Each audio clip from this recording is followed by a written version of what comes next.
Audio Jungle.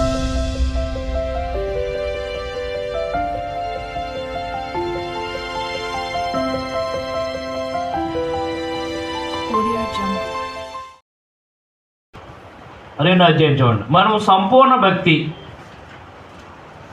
మాన్యత,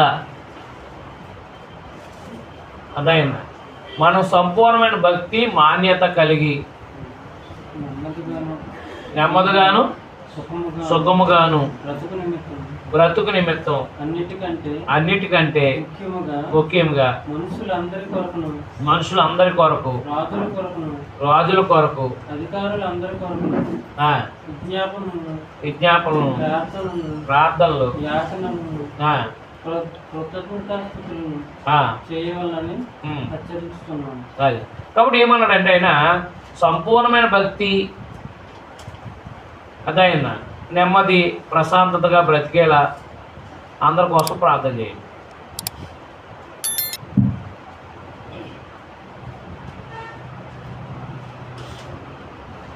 సంపూర్ణమైన భక్తి, గౌరవము లేకపోతే గంభీరత కలిగి నెమ్మదిగా సుఖంగా బ్రతుకు నిమిత్తం అన్నిటికంటే ముఖ్యంగా మనుషులందరి కొరకు, రాజుల కొరకు, అధికారుల కొరకు విజ్ఞాపనలు, ప్రార్థనలు, యాచనలు, కృతజ్ఞతాస్తులు చేయాలని హెచ్చరిస్తున్నాను అన్నాడు. అర్థమైందా? కాబట్టి సంపూర్ణమైన భక్తిని సాధించమన్నాడు. సంపూర్ణమైన భక్తి కలిగి ఉండమనడానికి నెమ్మదిగా సుఖంగా బ్రతకాలంటే కనుక ప్రార్థన చేయమన్నాడు. ఎందుకంటే మన సమాజంలో ఇప్పుడు రాజకీయంలో గొడవలు వచ్చినాయి అనుకోండి, నెమ్మది ఉంటారా? నెమ్మది ఉండదు. అందుకని ఈ రాజకీయపరమైన గొడవలు లేకపోకుండా దేశం నెమ్మదిగా ఉండాలంటే కనుక క్రైస్తవులందరూ ఏం చేయాలి? ప్రార్థన చేయాలి. మనం భక్తిగా ఉండాలంటే అర్థమైందా? ఈ రాజకీయ సంబంధం గొడవల్లో మనం భక్తిగా ఉండగలుగుతామా? ఉండేవారు. ప్రార్థనలు ఎట్టినవారు, ఇబ్బందులు జరుగుతూ ఉంటాయి. అందుకని మనము లోకంలో ఉన్న అధికారుల కోసం, మనం పరిపాలిస్తున్న వాళ్ళందరి కోసం ప్రార్థన చేయమన్నాడు అనమాట. అధికారుల కొరకు విజ్ఞాపనలు, ప్రార్థన అంటే అడగటం. విజ్ఞాపన అంటే ఏంటి? అదే విజ్ఞాపన అంటే ఏంటి? విజ్ఞాపన అన్నా ఏంటి? ఒక విషయాన్ని తెలియజేయటం. వేరే విజ్ఞాపన వేరే వాళ్ళ నిమిత్తం విజ్ఞాపించడం లేదా యాచించడం, యాచనలు, అడగడం. యాచనలు కూడా ఏంటి? అడగడమే. కృతజ్ఞతాస్తుతులు, మనకిచ్చిన ప్రతి దాని కొరకు దేవుని కృతజ్ఞత చెప్తూ ఉండాలి. కాబట్టి రాజుల కొరకు, అధికారుల కొరకు విజ్ఞాపనలను, ప్రార్థనలను, యాచనలు ఇవన్నీ కూడా ఒకదానికి సంబంధించినవి. కృతజ్ఞతలను చేయాలని హెచ్చరిస్తున్నాను. అంటే సంఘంలో ఏముండాలన్నమాట? సంఘం అంతా కూడా సంఘం అంతా కూడా ఎవరి కోసం ప్రార్థన చేయాలి? అదైనా మనల్ని పరిపాలిస్తున్న రాజుల కొరకు ప్రార్థన చేయాలి. ప్రతి ఆదివారం చేస్తున్నారా? మన ప్రభుత్వాల కోసం ప్రార్థన చేయాలి వద్దా? రైట్. ఏ ప్రభుత్వం వచ్చినా ప్రార్థన చేయాలి, మర్చిపోకండి. మీరు ఓటేసిన ప్రభుత్వం కోసం కాదు ప్రార్థన చేయటం. ఏ ప్రభుత్వం వచ్చినా ప్రార్థన చేయాలి. ఎందుకంటే నెమ్మదిగా సుఖంగా బతకాలంటే కనుక ప్రార్థన చాలా అవసరం. గుర్తుపెట్టుకోండి విషయాలు. కాబట్టి అధికారుల కోసం మనం ప్రార్థన విజ్ఞాపనలు చేస్తూ ఉండాలి. భక్తిలో భాగం. సంఘానికి చెప్పాడు అన్నమాట ఈ విషయం. అధికారుల కోసం ప్రార్థన చేయండి, రాజుల కొరకు ప్రార్థన చేయండి, అడగండి, యాచించండి, అడగండి, అదే కృతజ్ఞతలు చెప్పండి అని చెప్పాడు. ఇది మంచిది. ఎవరిది? ఏది? ప్రార్థన చేయటం అనేది, అధికారుల కోసం, రాజుల కోసం ప్రార్థన చేయడం అనేది ఏంటండి? మంచిది. మన రక్షకుడు దేవుని దృష్టికి ఏమైంది? అనుకూలమైంది, అంగీకారమైంది. అనుకూలమైందంటే అంగీకారం ఉంది, యోగ్యమైందా? దేవుని దృష్టికి మంచిది. మర్చిపోకండి, సంఘం మర్చిపోకుండా అనమాట. దేవునికి మంచిది ఏదంటే ఇదిగో మానవ జాతి కోసం, అంటే అధికారుల కోసం ప్రార్థన చేయటం. తర్వాత ఆయన మనుషులందరూ రక్షణ పొంది సత్యమును కూర్చుని అనుభవ జ్ఞానం గలవారే ఉండాలని హెచ్చరిస్తున్నాడు. దేవుడు ఏం కోరుకున్నాడు? దేవుడు ఏం కోరిక కలిగి ఉన్నాడు? లేదా దేవుడు ఏ ఉద్దేశాన్ని కలిగి ఉన్నాడు? ఆయన అంటే దేవుడు ఏ ఉద్దేశాన్ని కలిగి ఉన్నాడు? భూమి మీద ఉన్న ప్రతి మానవుడు కూడా ఏం చేయాలి? రక్షించబడాలి. కాబట్టి మనుషులందరూ రక్షణ పొందాలని కోరుకున్నాడు. తర్వాత రక్షణ పొందిన వాళ్ళందరూ కూడా ఏమవ్వాలి? సత్యమును కూర్చొని అనుభవ జ్ఞానం గల వారు ఉండాలని ఇస్తున్నాడు. అంటే రక్షించబడిన వాళ్ళందరూ కూడా ఏం చేయాలంటే ఆ యొక్క ఆ సందేశంలో ఆచరించేవారుగా ఉండాలి, అనుభవజ్ఞులై ఉండాలన్నమాట. తేనె నాకితే మధురంగా ఉంటుంది, అవునా? జ్ఞానం అది. నాకు చూస్తే తేనె నాకితే మధురంగా ఉంటుంది అనేది జ్ఞానం, అవునా? నాకు చూస్తే ఏముంటుంది?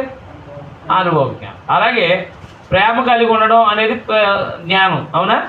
ప్రేమ చూపిస్తే అనుభవ జ్ఞానం, అదనమాట. అలాగన క్రైస్తవులైనటువంటి వాళ్ళు ఎక్కడికి వెళ్ళాలి? ఎందులోకి వెళ్ళాలి? అనుభవంలోకి వెళ్ళాలి. ఏమన్నా అనుభవంలోకి వెళ్ళకోకుండా ఎంతసేపు మూల పాఠాలే, ఏమంటే ఎంతసేపు మూల పాఠాలే చెప్తున్నారు. ఆరాధన అంటే ఏంటి? ఆరాధన అంటే ఏంటి ఎప్పుడు చెప్పాలి? బాప్తిజం పొందినప్పుడే ఆరాధన అంటే ఏంటి వాళ్ళకి తెలియాలి. బాప్తిజం అంటే ఏంటి? బాప్తిజం పొందిన వాళ్ళకి చెప్పాలి. బాప్తిజం పొందిన వాళ్ళందరికీ బాప్తిజం గురించి చెప్తామేంటి? అవునా కాదా? క్రైస్తవులకు దేవుడు ఒక్కడే మాట ఇప్పుడు చెప్పాలా, బాప్తిజం పొందినప్పుడు చెప్పాలా? మరేంటి అది. కాబట్టి క్రైస్తవులు అయినట్టు వాళ్ళు, అంటే రక్షించబడిన వాళ్ళందరూ కూడా రక్షణ పొందడం అనేది దేవుని యొక్క దేవుడు కోరుకుంటుంది. అది మనుషులందరూ రక్షణ పొందాలి. అందుకే యేసుప్రభుని లోకాన్ని పంపించారు. అవునా? సర్వలోకానికి సువార్త ప్రకటించాలని ఆజ్ఞాపించారు ఆయన. కాబట్టి సర్వలోకానికి సువార్త ప్రకటించమని ఎందుకు చెప్పారు? మానవులందరూ రక్షణ పొందడానికైనా కదా. మీరు సర్వలోకానికి వెళ్ళి సర్వసృష్టి సువార్త ప్రకటించమన్నారు కదా, మత్తయి సువార్త 8:18. సర్వలోకానికి వెళ్ళి సర్వసృష్టికి సువార్త ప్రకటించమని చెప్పింది ఎందుకండి? సర్వలోకంలో ఉన్న ప్రతి మానవుడిని కూడా ఏం చేయడానికి? రక్షించడానికి. ఇప్పుడు రక్షించబడిన వాళ్ళందరూ ఏమవ్వాలి? సందేశం యొక్క అనుభవంలోకి వెళ్ళాలండి. అది అనుభవంలోకి వెళ్ళాలి. ఎంతసేపు ప్రసంగాల రూపంలోనే ఉంచకూడదు, అనుభవించి చెప్పాలండి. ఆ స్థాయిలోకి వెళ్ళాలని దేవుడు కోరుకుంటున్నాడు అనమాట. కాబట్టి ఉండాలి. హెచ్చేస్తున్నాడు. దేవుడు ఏం కోరిక కలిగి ఉన్నాడంటే, దేవుడు ఏమి నిశ్చయించాడంటే అందరూ రక్షణ పొందాలి, అందరూ ఎదగాలి. రక్షించబడిన వాళ్ళు అందరూ ఏమవ్వాలి? ఎదగాలి. ఇప్పుడు స్థానిక సంఘంగా ఏర్పడింది కాబట్టి ఈ యొక్క పత్రిక ఆనాడు స్థానిక సంఘాలకు చాలా అవసరమైన పత్రిక ఇది, అవునా కాదా? అది చాలామంది ప్రార్థన చేసుకుంటారు, కానీ రాజుల కోసం ప్రార్థన చేయరు. కాబట్టి ప్రార్థన చేయమని చెప్పాడు. అలాగే చాలా రక్షణ పొందారు, మంచిదే. రక్షణలో ఏమవ్వాలి? ఎదగాలి అని కోరుకుంటున్నాడు దేవుడు అన్నాడు. చూడండి 5వ వచనం, దేవుడు అక్కడే. మళ్ళీ చూడండి ఇక్కడ ఏమన్నాడు? ఇక్కడ 1:18 అద్వితీయ, 1:17 అద్వితీయ దేవుడు. ఇక్కడ దేవుడు అక్కడే. దేవునికి నరులకి మధ్యవర్తి అక్కడే. ఆయన క్రీస్తు నరుడు అన్న. దేవుడు గాను మానవుడుగా ఎరిగినవాడు ఎవరు? యేసు ప్రభువు వారు. అందుకని మధ్యవర్తిగా సరిపోయినవాడు అనమాట. కాబట్టి దేవుడు అక్కడే, దేవునికి నరులకు మధ్యవర్తి అక్కడే. ఆయన క్రీస్తు నరుడు. ఈయన అందరి కొరకు విమోచన క్రయధనంగా తను తానే సమర్పించుకున్నాడు. అందరినీ విడుదల చేయడానికి, పాపం నుంచి విడుదల చేయడానికి యేసు ప్రభువు వారు తను సమర్పించుకున్నారు. దీనిని గూర్చి సాక్ష్యం యుక్త కాలం నుండి ఇవ్వబడింది. ఈ సాక్ష్యం విషయంగా నేను ప్రకటించేవాడు గాను, అపోస్తులు గాను, విశ్వాస సత్యముల విషయంలో అన్ని జనులకు బోధకుడుగా, ఉపదేశకుడుగా. బోధకుడైన మాట తర్జుమా ప్రాబ్లం తీసేయండి. అక్కడ బోధకుడైన మాట అనలైన్ చేసి తీసేయండి. ఉపదేశకుడు అనే మాట వాస్తవమైంది. ఎందుకంటే యేసు ప్రభువు చెప్పిన మాట జ్ఞాపకం ఉండాలి. 23:7 మీకు ఒక్కడే బోధకుడు ఉండాలి.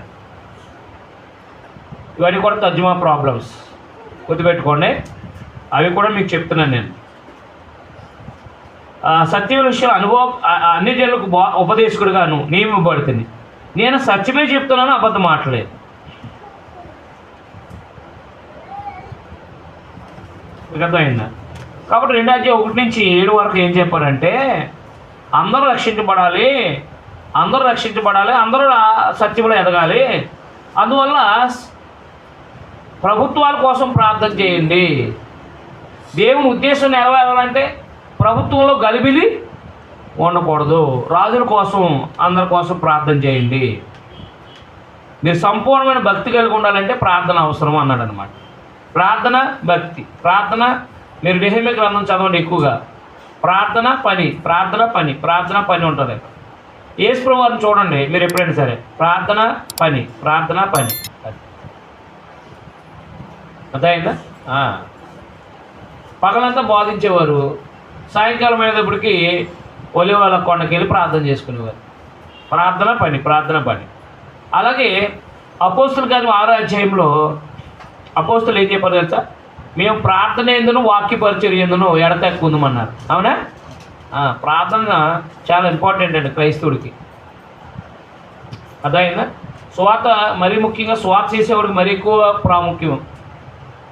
అంటే ఎక్కువ ఏంటంటే దేవుణ్ణి అడగకపోతే ఏ పని ముందుకెళ్ళదు. ఒక మీటింగ్కి వెళ్ళాలన్నా ఆయన సహాయం ఉండాలి. మీకు అర్థమైందా? మీటింగ్కి వెళ్ళాలన్నా ఎవరి సహాయం ఉండాలి? ఖచ్చితంగా దేవుని సహాయం ఉండాలి. ఎన్నో ఆటంకాలు ఎదురవుతాయండి. అటు కుటుంబపరమైన ఆటంకాలు ఎదురవుతాయి, ఇటేమో కొన్ని సమస్యలు ఇబ్బందులు ఎదురవుతాయి. అనేక ఎలా వస్తాయో తెలియదండి. ఒక్కొక్కసారి మన మీటింగ్కి ఆగిపోయేటట్టుగా సమస్యలు వస్తాయి. కానీ వస్తాయి రావా? అవన్నీ అధిగమించాలంటే ముందు ఎవరిని అడగాలి? దేవుణ్ణి అడగాలి. నేను ఎప్పుడు ప్రార్థన చేసుకోకుండా ఏ పని ప్రారంభం అదే మీటింగ్ అయినా ఏదైనా ప్రార్థన చేసుకుంటాను, చెప్తాను సంఘానికి. నేను ఈ వారము ఏజెన్సీ వెళ్తున్నాను, ప్రార్థన చేయండి అని. ఎందుకంటే మా కుటుంబపరమైన ఏ ఇబ్బంది వచ్చినా నేను ఆగిపోవాల్సి వస్తుంది. అర్థమైందా? ఏ సమస్య వచ్చినా, ఏ అనారోగ్యం వచ్చినా ఆగిపోవాల్సి వస్తుంది. అందుకని సంఘము ప్రార్థన చేయాలి, మనము ప్రార్థన చేసుకుని సిద్ధపడాలి. అప్పుడే వెళ్ళి 4 మాటలు ఎవరికైనా చెప్పడానికి అవకాశం అవుతుంది. అందుకని ప్రార్థన. అలాగే మన వ్యక్తిగత జీవితంలో కూడా నెమ్మదిగా ఉండాలంటే ప్రార్థన. మన వ్యక్తిగతమైన జీవితంలో కూడా నెమ్మదిగా ఉండాలంటే ఏం చేయాలి? ప్రార్థన చేసుకోవాలి. కొంతమంది బైబిల్ చదువుతానికి తలపోటు వచ్చేస్తుంది. ఎందుకో తెలుసా? నెమ్మది లేకపోతే తలపోటు రాదా? కాబట్టి మనము దైవికంగా ఎదగాలంటే, దేవుని బిడ్డలుగా ఎదగాలంటే కనుక ప్రార్థన మన జీవితంలో ఒక భాగమై ఉండాలి. మర్చిపోకండి. అందరి కోసం ప్రార్థన చేయాలి. తర్వాత స్థానిక సంఘంలో పురుషులు ఎలా ఉండాలి, స్త్రీలు ఎలా ఉండాలి. పురుషులు ఎలా ఉండాలో చూడండి. కావున ప్రతి స్థలమందును పురుషులు కోపమును సంశయం అన్నమాట తర్జుమా ప్రాబ్లం. అక్కడ మీరు కలహం అని రాసుకోండి. సంశయం అనే మాట తీసేయండి. గొడవలు లేనివారే అనే మాట అండర్లైన్ చేసుకోండి. కావున ప్రతి స్థలమందును పురుషులు కోపమును, గొడవలు లేని, కలహములు లేని వారే పవిత్రమైన చేతులైతే ప్రార్థన చేయాలని కోరుతున్నాను అన్నాడు. కాబట్టి ఎక్కడ మీటింగ్ జరిగినా అర్థమైందని కోపపడకూడదు. నాకు ప్రార్థన ఎందుకు ఇవ్వలేదు అంటాడు ఒక ఆయన. నాకు పాట కూడా ఇవ్వలేదండి ఆయన ఈ నెల అంటారు. ఈ గొడవలు ఉంటామంటే పురుషులు ఎప్పుడు కూడా అదే దైవికమైన కార్యక్రమాల విషయంలో గొడవలు పెట్టేస్తూ ఉంటారు. అందుకని పురుషులు ఏమన్నాడంటే కలహం లేని వారే ఏమన్నాడు ఆయన? కలహాలకు వెళ్ళకూడదు. మాట్లాడితే కోపం వచ్చేస్తుంది, గొడవలకు వెళ్ళిపోతూ ఉంటాడు. అందుకని కలహము ప్రతి స్థలంలో ఎక్కడైనా సరే, బహిరంగంగా కానీ ఎక్కడైనా మీటింగులు పెట్టినప్పుడు కానీ ఆరాధనలో కానీ పురుషులు అనేవాళ్ళు కోపం ఉండకూడదు, కలహం అనే స్వభావం ఉండకూడదు. కోపం కలహానికి దారితీస్తుందా తీదా? అందుకని కోపం ఉండకూడదు, కలహం. అదే అందుకని కోపం పాడేడు గారు పాపం చేయొద్దు అన్నాడు. ఈ కోపంలో కలహాలు వచ్చేస్తాయి. కాబట్టి కోపమును కలహమును లేనివారే పవిత్రమైన చేతులైతే ప్రార్థన చేయాలని కోరుతాను. పవిత్రమైన చేతులు అంటే ఎవరిని కొట్టని చేతులు. అదే ఇప్పుడు ఎవరినైనా చేతులతో కొట్టామనుకోండి, ఈ చేతులు ఏమైనట్టు? అంతే. భార్యను కొట్టినా అపవిత్రమైనట్టే, గుర్తుపెట్టుకోండి. ఎవరిని కొట్టినా చేతులు ఏమైనట్టు? అపవిత్రమైనట్టు. అందుకని ఈ చేతులు ఎవరిని కొట్టకూడదు. పిల్లలు కొట్టేటప్పుడు బెత్తం తీసుకోవాలి చేతిలో. చేతిలో ఏముండాలి? బెత్తం ఉండాలి. అది బెత్తం తీసుకోండి. బెత్తంతో కొడుతున్నాం, చేతితో కొడతలేదు. మనం ఏమో చేతి వాటమే ఉపయోగంతో ఉంటాం.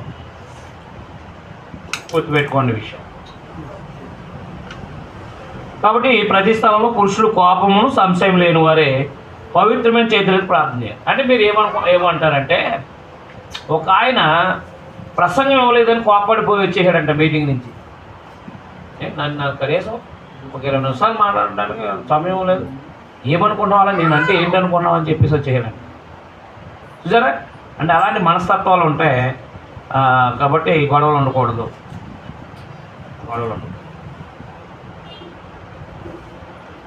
పవిత్రమైన చేతులైతే ప్రార్థన చేయొచ్చు. చేతులైతే ప్రార్థన చేయొచ్చా? చేయకూడదా? చేయొచ్చు, కానీ ఆ చేతులు ఏమై ఉండాలా? అది పవిత్రమైన చేతులై ఉండాలండి. ఓరకనే చేతులు ఎత్తేయడం కాదు, ఆ చేతులు పవిత్రమైన అయితే ఎత్తి ప్రార్థన చేయొచ్చు. తర్వాత స్త్రీల గురించి ఎక్కువ ఉన్నాయి చూడండి. పురుషులు ఒక మాటలో చెప్పేశాడు, కాపం ఉండకూడదురా బాబు, కోపం ఉండకూడదురా బాబు మీకు. కానీ 9వ వచనం నుంచి 15వ వచనం వరకు ఎవరి గురించి మాట్లాడో తెలుసా? స్త్రీ గురించి మాట్లాడు. చూద్దాం ఒకసారి. లోకంలో ఎలా ఉండాలో లోకం నేర్పించింది, గ్రంథం సంఘంలో ఎలా ఉండాలో 2వ అధ్యాయము మనకి 9వ వచనం నుంచి చెప్పడం జరిగింది. స్త్రీలు ఆయన మాట్లాడాడు కదా, సంఘంలో స్త్రీలు ఎలా ఉండాలి. స్త్రీలు ఒకటి అనుకువ,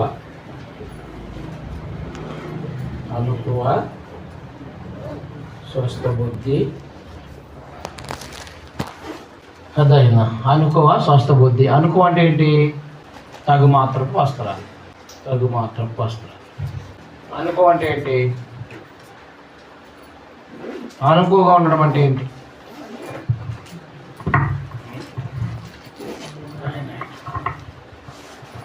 స్త్రీలు అనుకో అంటే ఏంటి?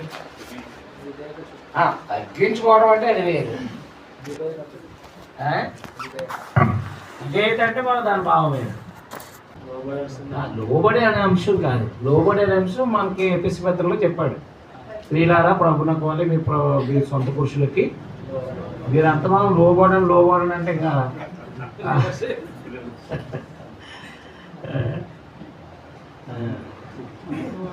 ఇప్పుడే ఒక 2వ అధ్యాయం 9వ వచనంలో అది అనుకువ.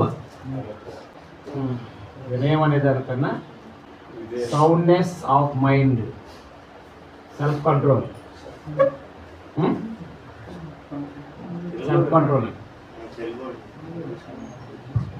సౌండ్నెస్ ఆఫ్ మైండ్ అంటే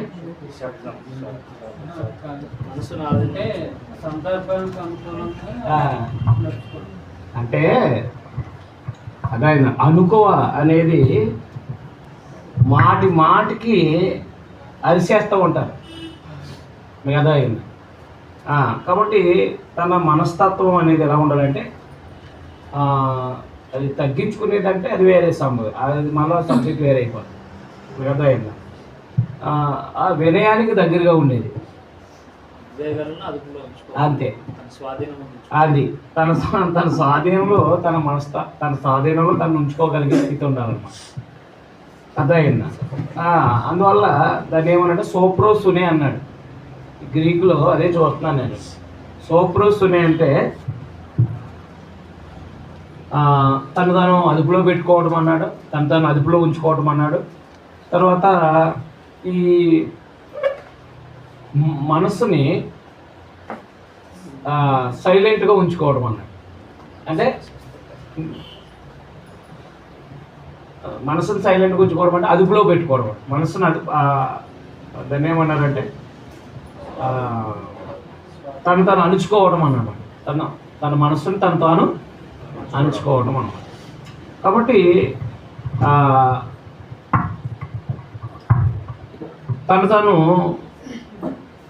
తన మనస్తత్వాన్ని ఎప్పుడు కూడా ఒక పీస్ఫుల్గా ఉంచుకోవాలన్నమాట. ఇప్పుడు మనకి అందులో పెడుతున్నారు కదా, మా అయితే ఇలా దెబ్బలాడదామా, ఏముందా కారణం అని చెప్పేసి. అంటే తన మనస్సుని ఎప్పుడు కూడా పీస్ఫుల్గా ఉంచుకోలేదు. అర్థమైందా? కాబట్టి ఇప్పుడు ఏమన్నాడంటే అనుకోగా ఉండమన్నాడు అనమాట. తన మనస్సుని తను కంట్రోల్లో ఉంచుకోమని చెప్పేశాడు అనమాట. అది అంటే గొడవ లేని స్థితి సంపాదించుకోవడానికి అది వినయానికి దగ్గరగా ఉంటుందని చెప్పాం కదా, అదనమాట. స్వస్థ బుద్ధి అంటే తన ఇంటి వాళ్ళు ఒకలాగా వేరే ఇంటి వాళ్ళు ఒకలాగా ఉండకూడదు. అవునా? అత్తింటి వాళ్ళని ఒకలాగా అమ్మగారింటి వాళ్ళని ఒకలాగా చూడదు. ఒక ఆయన చెప్తున్నారు వైజాగ్ అయింది, అత్తగారాళ్ళు ఇంటికి వస్తారంటే కనుక నీరసం అంటుందంట. అదే ఆయన అత్త మామగారు వస్తున్నారంటే ఏమంటది, చాలా నీరసం ఉందని బాబు, నాకు ఇవాళ బయట నుంచి తెచ్చేయండి అంటది. అదే కనుక మీ అమ్మ నాన్న వస్తున్నారంటే కనుక శలాన్ని ఎక్కించుకునేదైనా ఏం చేద్దాన్ని లాగేసుకుని మరి వచ్చేసి వండేస్తుందంట. దాన్ని ఏమంటారు, ఏ బుద్ధి అంటారు దాన్ని? పక్షపాత బుద్ధి ఏమంటారా? అది ఉంచుకోకూడదు. నిజానికి చెప్పుకోవాలంటే స్వస్థ బుద్ధి అంటే ఒక రకంగా దాని అర్థం ఏంటంటే అనారోగ్యం లేని బుద్ధి, అంతే కదా. అనారోగ్యం లేని బుద్ధి అంటే ఏంటంటే భౌతికమైన అనారోగ్యం వేరు, ఆత్మీయ అనారోగ్యం లేదన్నమాట. అంటే తనకు పక్షపాతం ఉండకూడదు అంతే. అదైనా తనకి ఏమి ఉండకూడదు, పక్షపాత బుద్ధి అనేది ఉండకూడదు. స్త్రీలు ఎప్పుడు కూడా తను ఎప్పుడు కూడా తను అంచుకుని, అంటే తను తగ్గించుకుని, తను నెమ్మదిగా ఉండేటట్టుగా చూసుకోవాలి. స్త్రీలు ఎప్పుడు అంటే ఎవరి మీద గొడవలకు వెళ్ళకూడదు. భర్త మీద గొడవ లేకపోతేనేమో ఏంటి పక్కింటి వాళ్ళ మీద, అవునా? పక్కింటి వాళ్ళు గొడవలు లేకపోతేనేమో ఎవరి మీద, అత్తామామల మీద. అత్తామామలు ఎవరు దొరకకపోతే పిల్లల మీద. ఇక లంచి పరిచేస్తూ ఉంటారనమాట. ఎవరొకరి మీద గొడవ పెట్టుకోకపోతేనే కానీ ఏముండదంటే వాళ్ళకి మనశ్శాంతి ఉండదు. అంటే దానికి రివర్స్ అన్నమాట ఈ పదం. గొడవలు లేని స్థితి కలిగి ఉండడమే ఏమంటారు దాన్ని? అనుభవ. అది అన్నమాట. అనుభవంతో చెప్పాలి కదా మరి. పదాలు అర్థం చెప్పేయడం కాకుండా దాని యొక్క భావం మనకు అర్థం కావాలి, వాళ్ళు కూడా అర్థం కావాలి. అంటే నేను అనుకోగలిగి ఉన్నానా లేదా, క్రైస్తవ స్త్రీగా నాకు అనుకో ఉందా లేదా అనేది వాళ్ళకి తెలియాలి వద్దా? తెలియాలంటే అది మనం ఎక్స్ప్లెయిన్ చేయాలి ఇన్ని విషయాలు. అదనమాట స్వస్థ బుద్ధి అంటే మంచి బుద్ధి అని అర్థం. దోషాలు అదే మన ఈ పక్షపాతం లేని బుద్ధిని ఏమంటారు? మంచి బుద్ధి అంటారా అంటారా? ఈ పక్షపాతం లేకోకుండా వాళ్ళ మనస్తత్వాలు కలిగి ఉండాలన్నమాట. తర్వాత వస్త్రధారణలో కూడా తగుమాత్రపు వస్త్రాలు అంటే ఏదో తక్కువ వస్త్రాలు కాదు. అదే క్రైస్తవ స్త్రీకి తగినట్టుగా ఆమె ఏం చేయాలి? వస్త్రాలు ఉండాలన్నమాట. తర్వాత ఏమన్నాడు? బంగారము జడలు బంగారంతోనైనా మిగుల వెలగల వస్త్రంతోనైనాను అలంకరించుకొనక, అంటే మిగులు ముత్యాలతోనైనా అలంకరించుకోకూడదు అని అర్థం. పేతురు రాసిన మొదటి పత్రిక 3వ అధ్యాయము 3వ వచనం. పేతురు రాసిన మొదటి పత్రిక 3వ అధ్యాయం 3వ వచనం చూడండి ఒకసారి.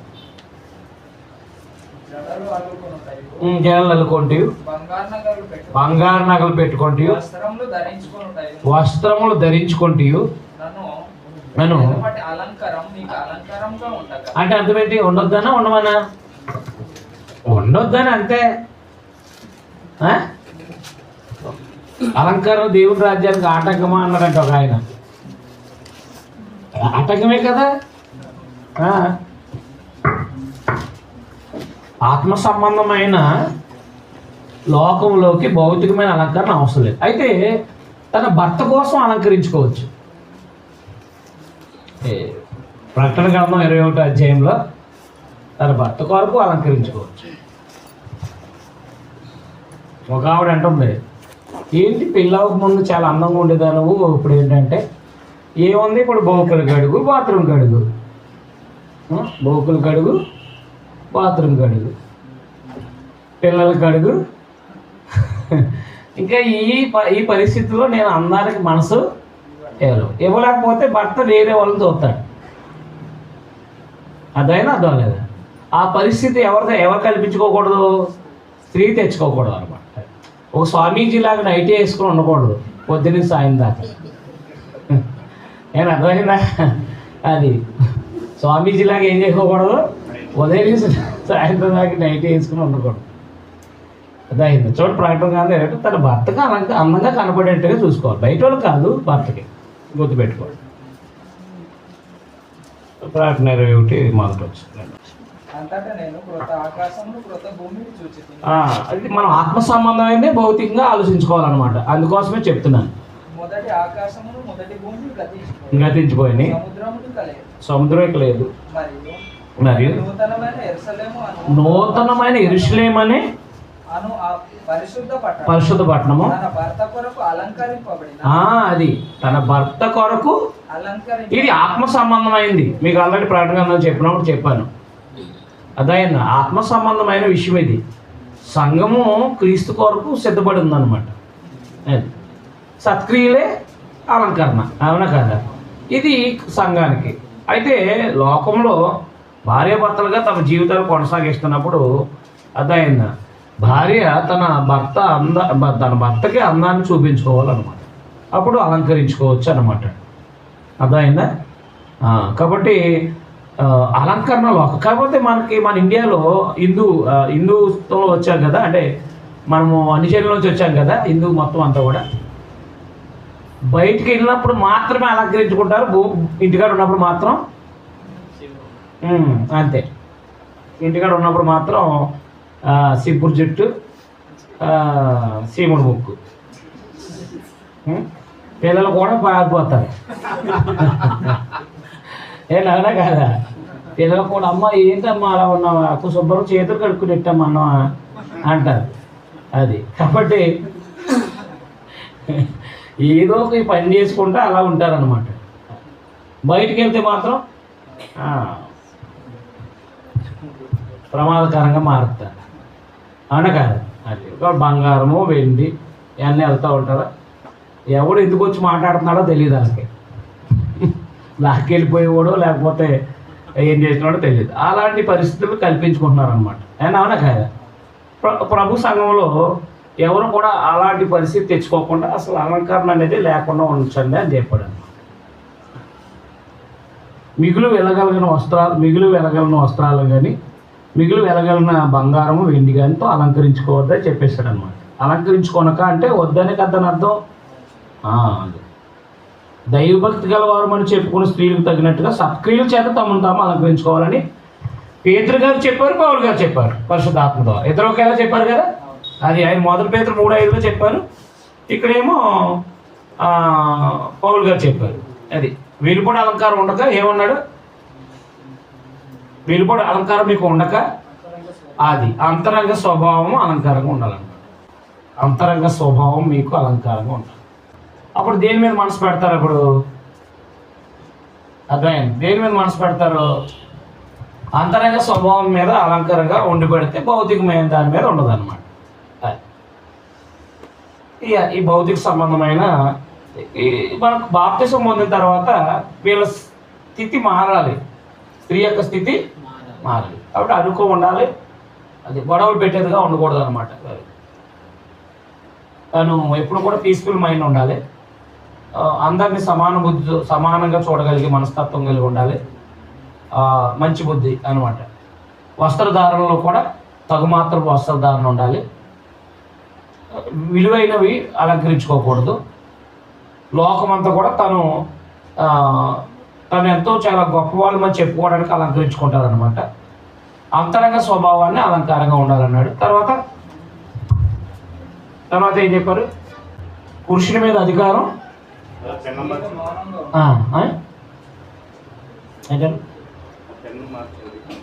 కనబడలేదా? పురుషుని మీద ఏం చేయాలంటే చెప్పాడు కదా అక్కడ, దైవగా భక్తిగా వరించే పురుషులకు తగినట్టుగా సత్క్రియల చేత తమను తాము అలంకరించుకోవాలి. అంతరంగ స్వభావం అంటే అదే సత్క్రియలు. సంఘములో సత్క్రియల చేత, అంతరంగ స్వభావం అంటే సత్క్రియల చేత అన్నమాట. అది మీరు 31 అధ్యాయం అంతా చదువుకోండి సామెతల గ్రంథం.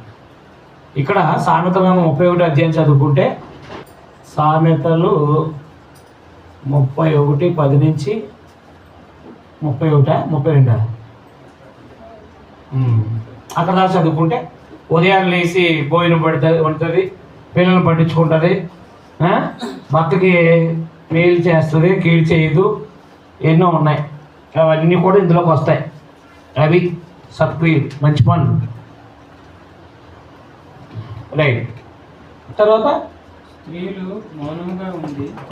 స్త్రీలు మౌనంగా ఉంటారా అసలు? లోకంలో మౌనంగా ఉంటారా? స్త్రీలు ఏమై ఉండాలంట? మౌనంగా ఉండాలంట. మౌనంగా ఉండాలి. తర్వాత సంపూర్ణ విధేయతతో. అయ్యి బాబోయ్, సంపూర్ణ విధేయత ఉంటుందా? సంపూర్ణ విధేయతతో నేర్చుకోవాలంట. నాకేం నేర్పక్కర్లేదు, నాకు అన్నీ తెలుసు. నాకేం చెప్పక్కర్లేదు, నువ్వు అన్నీ తెలుసా? ఏమంటారా ఇంట్లో? ఏమంటారా? నువ్వు నాకేం చెప్పక్కర్లేదు, నాకు అన్నీ తెలుసు, నువ్వు మూసుకుని ఉండు, నేను చేస్తానంటారు. అదే సంపూర్ణ విధేయత ఏంటది? మౌనంగా ఉంటారా? ఒక ఆయన అంటున్నాడు మీడియాలో, ఆడవాళ్ళు తలకాయ నొప్పి, కాళ్ళు నొప్పి, చేతులు నొప్పి అంటారు కానీ నోరు నొప్పి అని ఎప్పుడు అంటారండి. అంటే ఓగినట్టుగా గోమాంగం. 10 మంది పురుషులు ఉన్న ఇబ్బంది ఉండదు, కానీ ఒక 2-3 బస్సులు ఎక్కారు అనుకోండి, పెద్ద గోల కింద ఉంటుంది అది. అర్థమైందా? ఎక్కడున్నా సరే వాళ్ళు తెలిసిపోతారండి. అదే కాకి గోల అన్నారంట. అది కాకులు గోల ఎలా కడితే అలా చేస్తారు. అంటే అన్ని జనులుగా ఉన్నప్పుడు మనకి అలవాట్లు అయిపోయినాయి స్త్రీలుగా. ఇవన్నీ మార్చేసుకోవాలన్నమాట. మౌనంగా ఉండాలంటండి. మౌనంగా ఉండటం అనేది వాళ్ళ వల్ల అవుతుంది. అందుకే మౌన వ్రతాలు ఎట్టినట్టున్నారు అన్ని జనులు. అన్ని జనుల్లో మౌన వ్రతం ఉందో తెలుసా మీకు? తెలుసా తెలియదా? ఎవరిని మౌన వ్రతం చేయమంటారు? ఆడోళ్ళని. అని మీరు అర్థం చేసుకోండి. వాళ్ళకు కూడా ఇసుకొచ్చేసి భక్తి పేరటతో నోరు మూయించేవి ఆ రోజునే. నోరు మోస్తావా, దెబ్బలు వేయమంటావా? దెబ్బలైనా పడతాను కానీ నేను నోరు మాత్రం మోనంటాను. కానీ ప్రభు సంఘంలో వస్తే ఏం చేయాలి? మౌనంగా ఉండాలన్నమాట. నేను మౌనంగా ఉంటే నువ్వు రెచ్చిపోదాం అనుకుంటున్నావా అనుకుంటారు వాళ్ళు. ఏదైనా కాదా? కాబట్టి మార్చాలి, విధానాలు మార్చుకోవాలన్నమాట. స్త్రీలు మౌనంగా ఉండవలసిందే కానీ అన్నాడా? స్త్రీ మౌనంగా ఉండవలసిందే కానీ ఉపదేశించడానికి, పురుషుడి మీద అధికారం చేయడానికి కానీ ఆమెకి సెలవేనా. ఉపదేశించడానికి అధికారం లేదు సంఘంలో, ఉపదేశించకూడదు. తర్వాత పురుషుని మీద అధికారం చేయకూడదు. ఇవన్నీ రివర్స్ ఉంటాయి మనకి. మన దేశంలో రివర్స్ ఉంటాయి.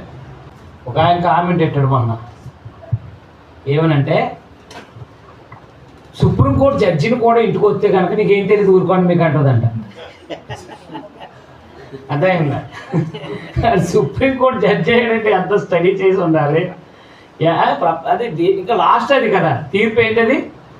అలాంటి ఆయన కూడా ఇంటికి వస్తే మీకేం తెలియదు అలా ఊరుకోండి మీరు అంటారంట. ఎవరు అలాగే అనగలిగిన జీవంట? లేడీస్ అంటారు. అదే నీకు ఎంత తెలిసినా నీకు ఏం తెలియదు అంటారు అనమాట. ఎప్పుడు కూడా ఉపదేశిస్తారా? అదే అధికారం చేస్తారా? అధికారానికి లోపడతారా? అధికారం చేస్తారంటే ఎప్పుడు మీకు అర్థమైందా? మీకు ఒకవేళ పెళ్ళి అనుభవం లేకపోతే మీ అమ్మని చూడండి అంతే, లేదా మీ వదిలి చూడండి. ఏం చేస్తున్నారంటే అధికారం చేస్తారంతే. నేనేం చెప్పానో చేయనంటారు. అంటే మన వాళ్ళు నిజంలో నుంచి వచ్చిన వాళ్ళు కాబట్టి అవన్నీ అలా నేర్చుకుని వస్తారనమాట. పైకి మాత్రమే ఆయన ఏమంటే అదని అంటారు. అందరూ ఎదురుకుండా మాత్రం ఏమంటారు? ఆయన ఏమంటే అదే అంటారు. రాత్రి గీత గీసేసింది ఆవిడ, అధికారం చేసేసింది. నువ్వు ఆయన వచ్చినప్పుడు ఇలా చెప్పు, అలా చెప్పలేదా నీకు నాకు కట్ట, లేదా నేను వెళ్ళిపోతానంట. అప్పుడు ఈయన ఏం చేస్తాడంటే పొద్దున్న ఆయనది అయినట్టుగా, ఏది ఆయన అధికారం చేసినట్టుగా మాట్లాడతాడు. పంపించోడు ఈయనదే కావాలనుకుంటాడు. కొంతమంది తెలివితేటలు వీళ్ళేమో ఏమీ తెలియదు, అసలు ఏమీ తెలియదు, అంతా మా ఆయనేనండి, మేము ఏమీ కాదండి అన్నట్టుగా ఉంటారు. కానీ నైట్ మాత్రం ఒక ఇంజనీర్ లాగా ప్లాన్ వేసి ఆ ప్లాన్ గీసినట్టుగా చెప్పాలి నువ్వు అంతే. అధికారం ఎవరిది అధికారం అప్పుడు? అందుకే 100% సంబంధాలు స్త్రీలు టికెట్ తిని అవుతాయి వెనకాల. ఇప్పుడు మనకి ఫైల్స్ వచ్చేస్తాయి మన దగ్గరికి, ఫైల్స్ వస్తాయి అంటే ఫోటోలు వస్తాయి, టిక్ ఎవరు పెట్టాలి? 3 పెట్టాలి. అదే ఎమ్మెల్యే దగ్గరికి ఫైల్స్ వచ్చేస్తాయి, డబ్బులు అంతేనే సంతకం పెడతాడు ఆయన ఉద్యోగాలకి. ఆ ఫైల్స్ కదలాలంటే ఏమవ్వాలి? లక్షల రూపాయలు పెట్టాలన్నమాట. కాబట్టి వాడు ఎవరికైతే డబ్బు ఎవరిస్తాడో వాడికి ఇస్తాడు సంతకం. మీకు అర్థమైందా? అదే ఆ లాభాలు ఎక్కువ. మన దేశంలో ఉండే దౌర్భాగ్యం ఏంటంటే భార్య ఏది ఈ సంబంధం కుదిరింది అని చెప్తుంది, ఈయన ఓకే చేయాలంటే. అందుకే ఒకటి పెట్టారు, మీకు ఒక వీడియో పెట్టారు. యాపిల్స్ అదే మొత్తం అన్ని దేశాల్లో చాలా దేశాల్లో ఉండే స్త్రీల యొక్క ప్రవర్తన పెట్టారు. ఏంటో తెలుసా?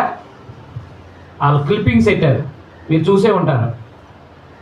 ఫ్రూట్స్ మార్కెట్లో ఫ్రూట్స్ ఏరుతూ ఉంటుంది ఆవిడ, అవునా? ఏరుతూ ఉంటే భర్త ఏం చేస్తాడంటే ఆమె ఏరిన దాంట్లో తీసి ఆవిడకి ఇస్తాడు. ఇలా చూసి మనం పక్కన పెట్టేస్తాడు. అంటే ఈడిది నేను ఎందుకు అంగీకరించి లోపలెట్టాలని. గమనించారా? వాడు మన దేశంలోనే దౌర్భాగ్యం అంటే స్త్రీ ఎక్కడ ఉందంటే అక్కడ ఎక్కడో తీయడు, ఆవిడ వేసిన బ్యాగులో మళ్ళా తీసి ఏమంటుందని చెప్పి చూడు అని ఇస్తాడనమాట. చూస్తే ఆయన ఏం చేస్తుంది ఆవిడ ఇలా చూసి మళ్ళీ పక్కన పెట్టేస్తుంది. బ్యాగ్లో మాత్రం వేయదు. అవన్నీ దగ్గర పెడదాం అనిపిస్తుంది ఒక్కొక్కసారి. సరే మనకి ఎందుకులే అనిపిస్తుంది. నీకు అర్థమైందా? అంటే ఇక ఎక్కడున్నా ఒకటే అనమాట. దేశంలో స్త్రీ ఎక్కడుంటే అక్కడ. కాబట్టి ఇంగ్లీష్లో అంటే ఇంగ్లీష్లో ఉంటుంది, గ్రీక్లో ఉంటే గ్రీకులో ఉంటుంది, ఎబ్రిలో ఉంటే ఎబ్రిలో ఉంటుంది. కాబట్టి స్త్రీ ఎప్పుడు కూడా అధికారం చేయకూడదు. పురుషుల మీద అధికారం చేశారు ఎవరు? అవ్వ. పురుషుల మీద అధికారం చేశారు ఆమె, అవునా? తల్లి అధికారం చేసింది. నువ్వు తింటావా తినవా, నువ్వు తింటావా తినవా అని అధికారం చేసి. ఒక ఆయన అయితే ఒక దవడెముకతో ఈ మందిని చంపేసిన ఆయన కూడా ఏం చేసింది? రహస్యాన్ని లాగేసింది. నిజానికి క్లూస్ టీమ్స్ అని మగవాళ్ళకి ఇస్తారు, కానీ ఇది మన క్లూస్ టీమ్స్ అని టీమ్స్ ఉంటాయి కదా, వాళ్ళకి ఇవ్వకూడదు, ఏరికే ఇవ్వాలి. ఆవిడ చచ్చిపోయినా చచ్చిపోతానంటాడు లాస్ట్కి. ఇంకా ఆవిడ యొక్క ఇది స్త్రీ యొక్క ఇంట్రాగేషన్కి ఏం చేస్తుంది? ఏమంటాడు అనుకుంటాడు? ఆ సొంసోలేక ఎందుకు ఇంకా జైల్లోకి వెళ్ళిపోదాం అని చెప్పేస్తాడు. నిజం. మీకు అర్థమైందా? ఆ యొక్క టాలెంట్ వీళ్ళకి ఇవ్వట్లేదు. అది మొత్తం మీద కనిపెట్టేస్తాడు అనమాట. భర్తని ఏదో రకంగా నిజం రాబట్టరా ఇసుకుపోయానే చెప్పేస్తాడు. అవును వెళ్ళాను అంటాడు. దానికోసమే నేను ఎంతవరకు ఇసుకింత ఆ నిజాన్ని భయంకరంగా చెప్పేయడానికి నిన్ను అంతవరకు ఇసుకించారనమాట. అవును చేసి ఏంటంటా అంటాడు. నాకు అర్థమైంది, ఇప్పుడు ఇందాక నుంచి మరి ఏం చెప్తున్నావు ఏంటి అంటారు. నేను రెచ్చగొట్టింది ఎందుకు? నిజం చెప్పేయడానికి. నువ్వేం పెద్ద కోర్టుకెళ్ళాగా అవును నిజమే అని నిజం అంతే దొరికేసినట్టు అయిపోయి. ఏంటి నేను భయపడేదని చెప్పి మీకు అర్థమైందా? అందుకని దేవుని పిల్లగా సంఘంలోకి వచ్చేటప్పటికి స్త్రీలకి ఈ అలవాట్లు నేర్పించాలి. కుటుంబ పరంగా ఎలా ఉండాలో, సమాజంలోకి వెళ్ళినప్పుడు ఎలా ఉండాలో, అలంకరణ ఎలా చేసుకోవాలో సంఘంలో నేర్పించాలి. లోకంలో తెలియదు కాబట్టి ఇవన్నీ కూడా చేసుకుంటున్నారు.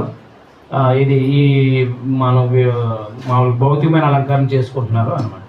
అందుకే ఎక్కువగా ఈ లోకంలో భయంకరమైన సమస్యలు ఎదురవుతున్నాయి ఆడపిల్లలకి, ఏమన్నా?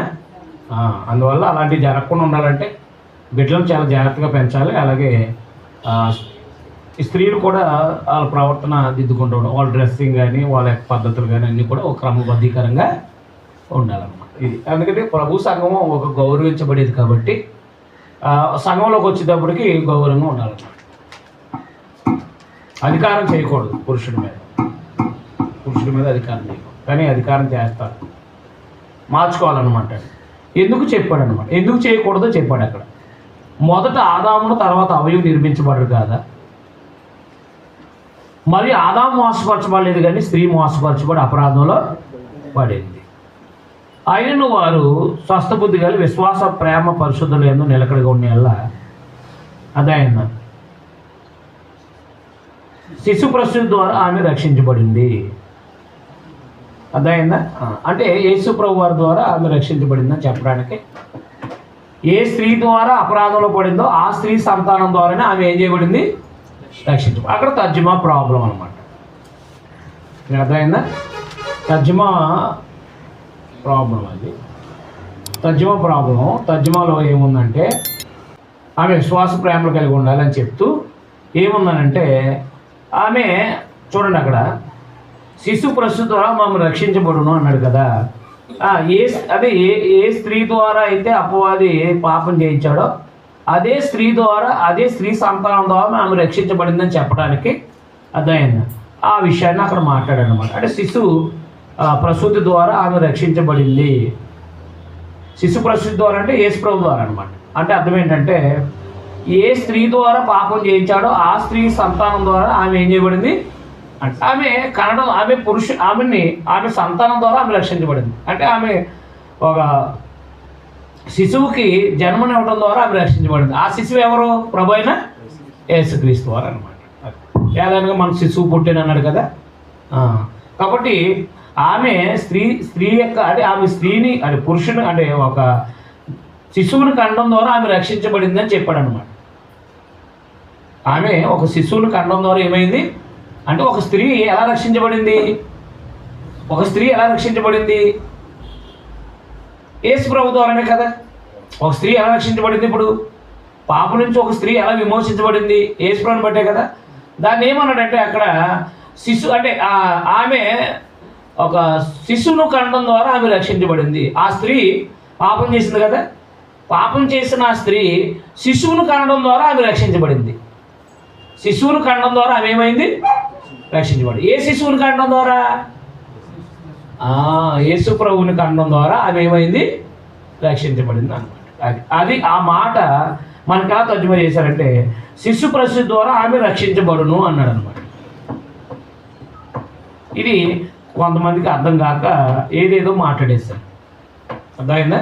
అందువల్ల ఆమె పాప విమోచనకి ఆమె యొక్క సంతానమే ఆమె కనిన శిశువే ఆమెను రక్షించింది. అదైనా స్త్రీ చేసిన పాపానికి స్త్రీ యొక్క జననం ద్వారా స్త్రీ యొక్క సంతానం ద్వారానే ఆమె రక్షించబడింది అనమాట. అంటే టోటల్గా యేసు ప్రభు ద్వారానే రక్షించబడింది అనమాట. అది ఆ విషయం మాట్లాడాడు అనమాట.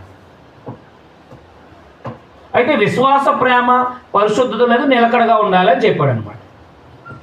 ఎందులో నిలకడగా ఉండాలి? విశ్వాస ప్రేమ స్వస్థబుద్ధి. చూడండి అక్కడ స్వస్థబుద్ధి విశ్వాసము ప్రేమ పరిశుద్ధత లేదు నిలకడగా ఉండాలి. అదే అది నిలకడగా ఉండాలని చెప్పాడు అనమాట. అక్కడ వరకు వచ్చిన రాసుకోవాలి. మిగతాది ఆమె శిశు ప్రసూతి ద్వారా రక్షించబడిందని రాయాలి. ఆమె శిశు ప్రసూతి ద్వారా ఆమె ఏమైంది? రక్షించబడింది. ఆ సెంటెన్స్ లేదనమాట. శిశు ప్రసూతి ద్వారా అంటే యేసు ప్రభువుని కండం ద్వారా స్త్రీ ఏమైంది? రక్షించబడింది అని అర్థం అనమాట. అంతేగాని పిల్లల కంటం వల్ల ఆమెకు రక్షణ రాలేదు. భౌతికమైన పిల్లల కంటం ద్వారా ఆమెకి ఏం రాలేదు? రక్షణ రాలేదు. కాబట్టి విశ్వాసము ప్రేమ పరిశుద్ధతలకు నిలకడగా ఉండాలని చెప్పారు. అదే స్త్రీలు ఎలా ఉండాలి? పురుషుని అధికారం విశ్వాసము ప్రేమ స్వస్థబుద్ధి. విశ్వాసం ప్రేమ స్వస్థబుద్ధి ప్రేమలో నిలకడగా ఉండమన్నాడు. ఓకేనా? స్త్రీలు ఎలా ఉండాలో మనకి ఇక్కడ సింపుల్గా చెప్పాడు. స్త్రీలు అనుకోవాలి అంటే గొడవలు లేని స్థితిని కల్పించుకోవాలి. ఆరోగ్యపరమైన బుద్ధి అంటే పక్షపాతం లేని బుద్ధి కలిగినట్టు వారుగా ఉండాలి. వస్త్రధారణలో అదైనా ఒక ప్రత్యేకమైన వస్త్రధారణ కలిగి ఉండాలి. అంటే అర్థం ఏంటంటే దేహం కనిపించకుండా వస్త్రాలు వేసుకోవాలన్నమాట. తర్వాత మిగులు విలువైనవి అలంకరించుకోకూడదు.